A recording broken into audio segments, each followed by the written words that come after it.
Around Chicago, around the clock. This is the Evening Edition on CLTV. A handgun, suspect drugs, and drug paraphernalia. Those are just some of the things recovered by FBI agents during searches of Chicago Alderman Arunda Troutman's home and office.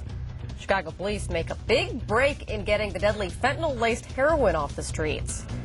And tonight, a West Suburban man helped Chicagoland take a closer look at the Bears, past and present. We'll have much more on all those stories coming up, but first, here's weather on the Remember when the only information you could find about the Bears was, or the other sports teams for that matter, was on TV, radio, or in the paper?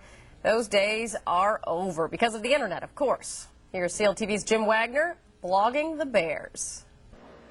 When I first started going on the internet, I couldn't find what I was looking for on Bears historical information. So when I started earning my master's degree at Illinois Institute of Technology, this began as a project for that class. And after the class was over, I kept the code around and launched it as BearsHistory.com. It's been up on the internet for 7 years, and it's #1 ranked on Google for Bears history information.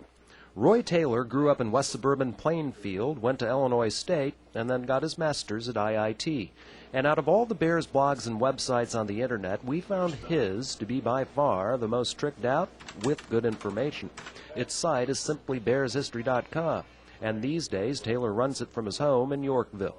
It gets on average 15 to 20,000 hits a month, and you can find everything from stats on Bears games back to 1920 to Bears lore to Bears blogs, which, by the way, are anything but a bunch of lip-flap from bitter Bears fans. Sometimes I didn't even want to have the name blog on my site because there are too many people out there that are just blogging about their trip to the grocery store.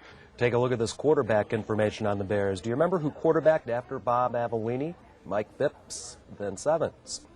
And who quarterbacked after Jim McMahon? Steve Fuller, Clemson. And how could we forget Peter Tom Willis and Will Fuhrer? And here's someone we might want to forget, Cade McNown. That's better than a trip to the grocery store, isn't it? Trips back in time is what you can find here. What did the Bears look like in 1920? Like this. The Decatur Staleys, before George Halas signed the team and then formed the league later that year.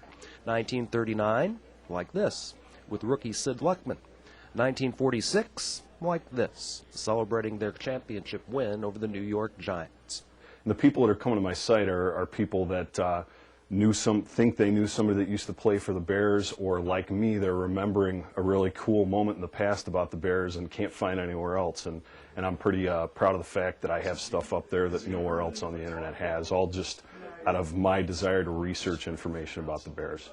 Not bad for another one of us kids growing up playing football in the backyard, with our Bears helmets on, of course. In West Suburban Yorkville, Jim Wagner, CLTV News.